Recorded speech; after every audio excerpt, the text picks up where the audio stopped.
பக்தன் ஏற்றம், இரக்கம், மானம், அவமானம், பெருமை, சிறுமை, புகழ், இகழ் எது வந்தாலும் எனக்கு ஒன்றுமே கிடையாது. எதுவுமே என்னோடது இல்லை. ஏன்? எல்லாம் ஒன்றுது. யான் எனது என்னும் செருக்கு அறுப்பான். யான் எனது என்னதும் ஒன்றுமே இல்லை, எல்லாமே ஒன்றுது. இந்த ஐடியாவோட தான் பக்தன் இருக்கணும். அந்த வழிபாடு செய்கிற போது 100% கான்சன்ட்ரேஷன் இருக்கணும். எந்த ரிலிஜனாக இருந்தால் என்ன?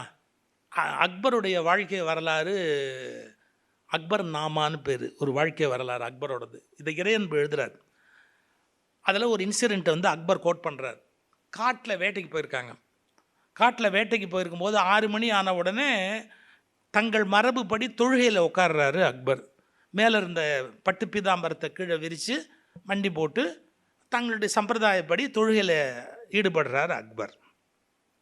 அந்த காட்டுக்குள்ளே இருக்கிற ஒரு பொண்ணு அவளுடைய காதலனை காணோம்.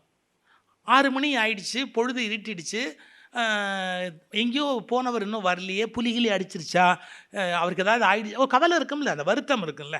அந்த வருத்தத்தினால அந்த பொண்ணு என்ன பண்ணுறா, ஓடி வர்றா. தன்னுடைய அந்த காதலனை காணும், வருங்கால கணவன், அவனை தேடிட்டு ஓடி வரா.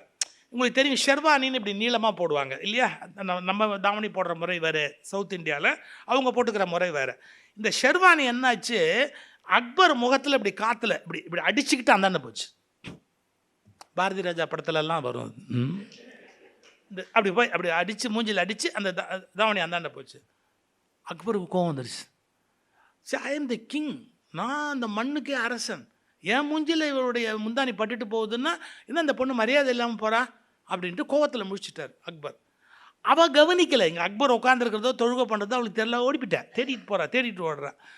சரி, அவர் ஒரு முடிவு பண்ணார். தொழுகை பண்ணும்போது கோவப்பட்டுட்டா பலன் போயிடும், அதனால் தொழுகையை முடிச்சுட்டு அப்புறமா கோவப்படலாம் அப்படின்னு முடிவு பண்ணிட்டு திரும்பி வர்றா.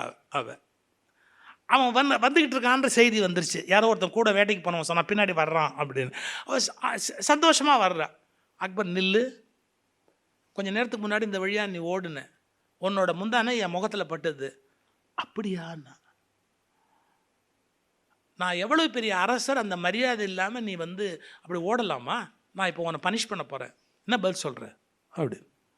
அவ சொன்னா, அலம்பனா, நான் தான் ஓடுனேன், ஏன் முந்தானி தான் பட்டுதுன்னுங்கிறதுக்கு எப்படி நீங்கள் சொல்கிறீங்க? அந்த குற்றம் சொல்கிறீங்களே, எதை வச்சு சொல்கிறீங்க?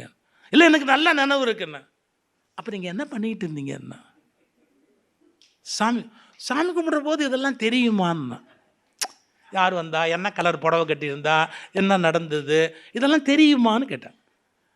ஆச்சரியமாக இருக்குது. அடுத்த வார்த்தை சொன்னால் பாருங்க, எலும்பும் சதையுமான என் காதலனை தேடி போன போதே இங்கு இவ்வளவு பெரிய அரசர் இருக்கிறார் என்பது எனக்கு தெரியவில்லை.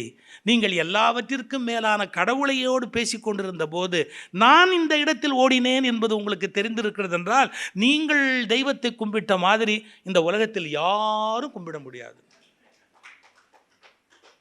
அக்பர் பனிஷ் பண்ணல. அவருடைய வாழ்க்கை வரலாறு இந்த வார்த்தையை எழுதியிருக்கிறாராம். என்ன எழுதியிருக்கா தெரியுமா? என் வாழ்நாளிலேயே என்னை அதிகம் சங்கடப்படுத்திய கேள்வி அந்த பெண் எழுப்பியது.